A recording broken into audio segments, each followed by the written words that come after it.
A whole host of policy changes from entrepreneurs' relief to pensions taxation greeted advisors at today's 2020 budget. Here to discuss the second of those with me is our reporter Laura Purkess. Laura, we've seen big changes to the annual allowance taper in particular. What are the implications for higher earners in particular? Raising the threshold at which the taper kicks in can only be a good thing because that takes a lot of people out of the taper that were being affected, particularly doctors. They've had problems where they can't go to work because they're effectively being taxed to go.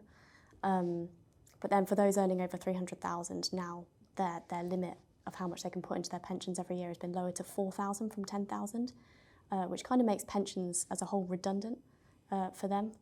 Obviously, the whole issue of savings incentives isn't going away, so bringing that policy in kind of leaves room for debate and further consultation in the future. Going to throw another question at you about IR35. You are our IR35 resident reporter, it seems.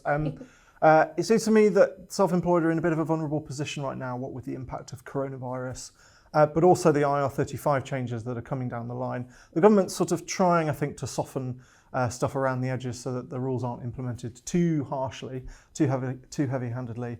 What does potential future hold for the self-employed, and how does that change perhaps because of the budget today?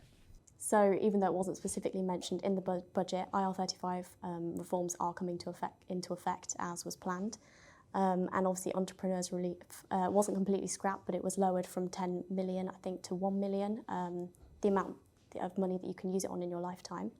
And for a lot of employers now, when IR35 comes in, their personal service companies will be redundant effectively. They won't be able to work with a lot of employers through those companies. So a lot of them might have been planning to sell off their company. So obviously entrepreneurs' relief is still applicable if their company is very small, but for a lot of them, they won't be able to claim on that anymore. A lot of them won't be able to use their personal services companies. So I think quite a lot of contractors are feeling that they might need to move offshore. But we'll see how that develops over time, because in the first year, the government has said it won't be too heavy-handed on people who aren't compliant with IR35 this year. So seeing how that works out, we'll see what the future holds. Thank you very much.